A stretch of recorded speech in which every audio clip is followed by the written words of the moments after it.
querido amigo, fai tempo que tiña mentes de che escribir. Diversos motivos viñaron aprazando o meu propósito. De todos os xeitos, coido que desde que nos separamos, cantos anos van aló, non deixei de seguir os teus pasos. Sempre andiven preocupado pola túa sorte. Don Paco é o gran epistológrafo da cultura galega do século XX, é dicir, poucas persoas hai que ou ben por cuestións de carácter político ou ben por cuestións de carácter literario, sobre todo na época na que ele estivo á fronte da Editorial Galaxia, non se cartease.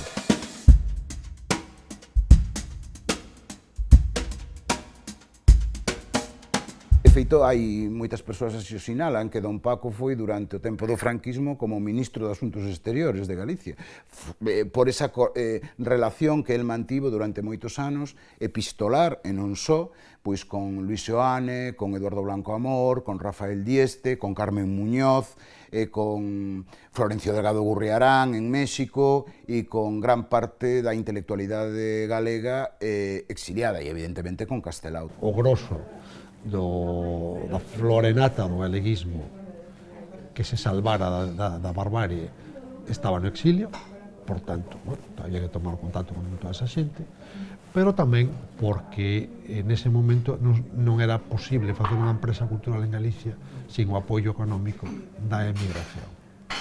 Del Riego foi unha peza esencial nese proceso de construir redes, mellor dito, de restaurar as redes que xa debían existir de antes e que a guerra tronzara. Del Riego é quen máis fala do que fan os emigrantes e os exiliados en Buenos Aires, sobre todo Buenos Aires, que é o gran centro, o gran núcleo cultural da diáspora galega a partir do ano 1939. A Comisión Cultural do Centro Galego tivo un papel moi importante Luis Seoane e despois Blanco Amor. Luis Seoane e Del Riego foron moi amigos nos anos entusiastas da República. Pasa do 36 ao 46 e Del Riego escribe a primeira carta a Seoane. Mi querido amigo, aunque hace mucho tiempo que perdí el contacto personal contigo, no por eso dejé de tener frecuentes noticias tuyas.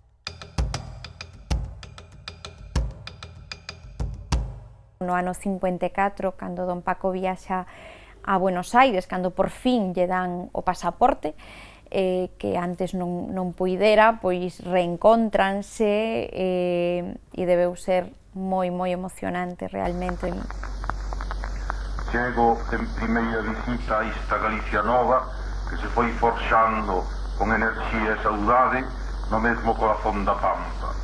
O Centro Galego nomeou a Del Riego o seu corresponsal en Galicia e iso daba un soldo, pagaban un salario.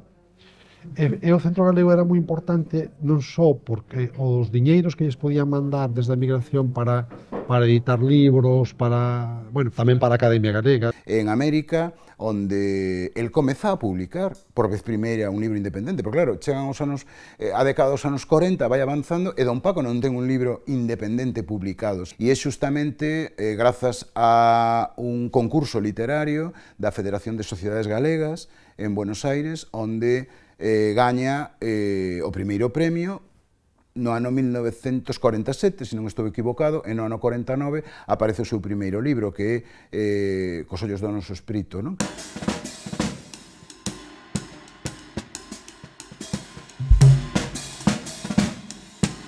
Bueno, que el comeza na prensa de emigración tamén moi rápido, naquelas cabeceiras, por exemplo, a Fouce.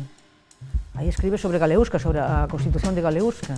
Hai unha cabeceira para Lendivieiros, que tamén recolle, que é unha publicación tamén que recolle moito todo ese espírito de que a diáspora é tamén parte de Galiza, é dicir, como tal, non? Con os mesmos dereitos, e que a lusofonía é un espazo de relación privilexiada, etc. Temos eso mesmo en Galicia Emigrante. Vai colaborar, xusto por indicación do propio Seoane, na revista Galicia, do Centro Galego de Buenos Aires, que dirixía precisamente o propio Seoane. O grande corresponsal en Galicia era Paco Del Riego. Facía entrevistas ás persoas que aquí estaban, comezaban a destacar, a poetas, a empresarios, a profesores, a represaliados que podían de algún modo xa asomar a cabeza.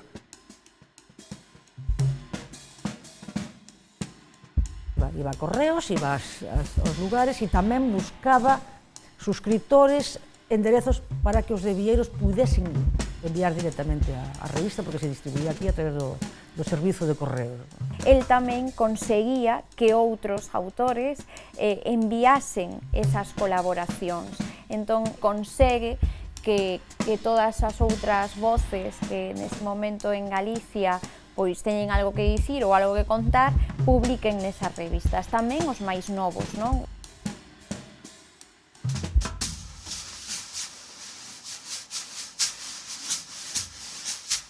A morte de Castelao foi moi sentido, desde logo, é obvio, porque, en fin, Otero Pedrao chorou, e seguro que Del Riego chorou, e moitos outros, como choraron moitos en Buenos Aires.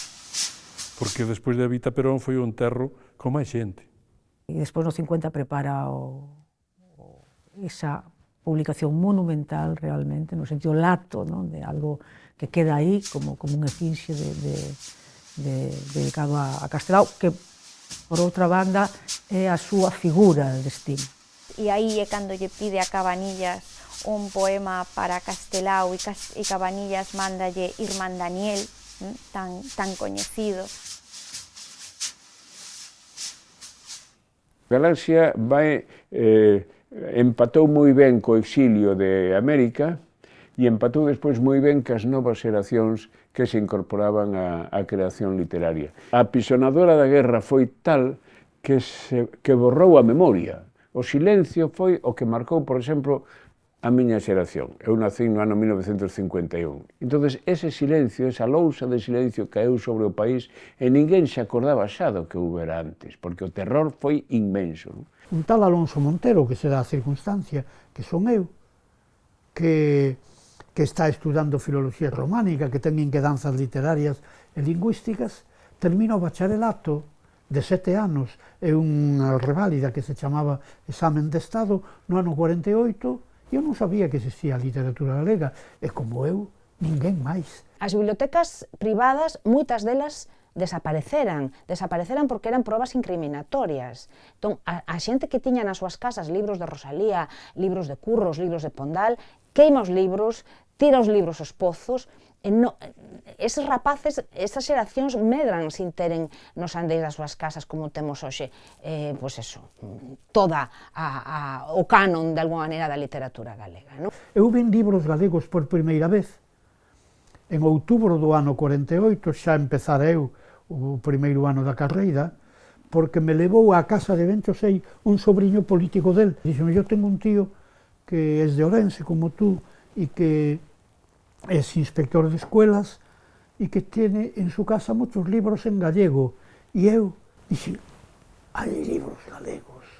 Dixen, no, para min, son unha víctima dese ermo, e nese ermo é onde vai nacer Editorial Galaxia. Hoxe en día que a distancia mellor non se ve tanto, pero naquel momento Galaxia foi fundamental, porque abriu moito a escrita galega e a literatura galega ao público, a xente. Foi realmente un impacto. Sempre contaba don Paco que cando publican Os vellos non deben de enamorarse de Castelao, pois envíanlle un exemplar a Uxíono Boneira, que está no Courel.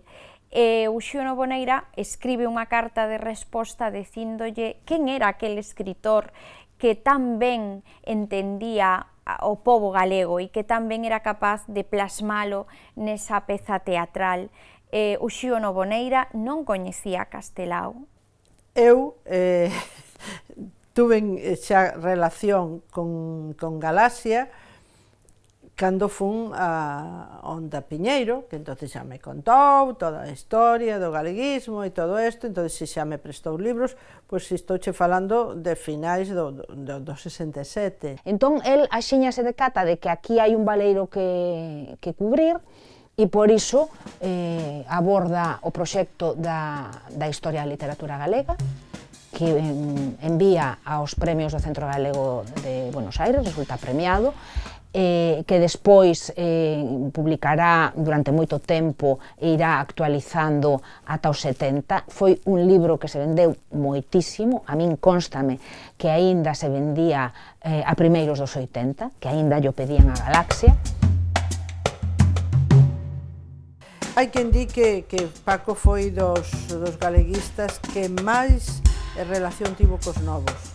Foi como un catalizador de todas aquelas conciencias que estábamos un pouco esperando a ver se había algo distinto, a ver como engancharnos en algunha parte, non? Eu creo que foi fundamental, é dicir, que é o eixe do galeguismo de posguerra. Foi interesante, non?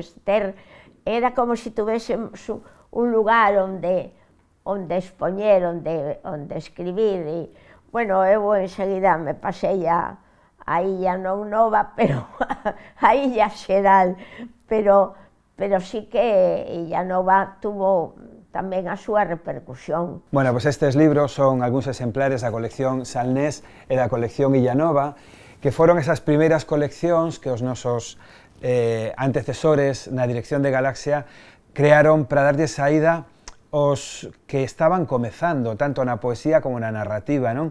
Eses libros eran novidosos. Xa deixaban de falar da terra, dos labregos, de todo eso, xa daban unha idea máis cosmopolita de Galicia. Entón, nun determinado momento, con Emilio Álvarez Negreira, don Paco tamén fala con Celso Emilio Ferreiro, que vivía en Vigo desde o ano 1950, e por volta do ano 61, aproximadamente, 60-61, falan de crear unha colección que no fondo é independente de Galaxia, aínda que os libros de alguna maneira estean vinculados en canto a edición a Editorial Galaxia, pero é unha colección independente de Galaxia. E, sobre todo, bueno, o gran, de alguna maneira, acontecemento que está derivado da editorial da colección de poesía Salnés é a publicación de Longa Noite de Pedra, que é dos libros máis relevantes que se publicaron na poesía galega no século XX. O teito é de pedra. De pedra son os muros e as tebras, de pedra o chan e as reixas, as portas, as cadeas, o aire, as fenestras, as olladas son de pedra. Ademais, don Paco sempre contaba que Celso Emilio Ferreiro pois estaba un pouco contrariado porque o anterior poemario, Soño Sulagado, non tivera a repercusión que el pensaba que tiña que ter, pero outra vez a teima de don Paco, pois dille que lle pase todos os poemas que ten, que lle vai atraendo, e Del Riego vai construindo, digamos, ese poemario cos poemas que lle vai dando Celso Emilio, e incluso, pois, cando hai que titulalo, el dille, gustalle moito ese poema, e pois podemos titulalo Longa Noite de Pedra, non?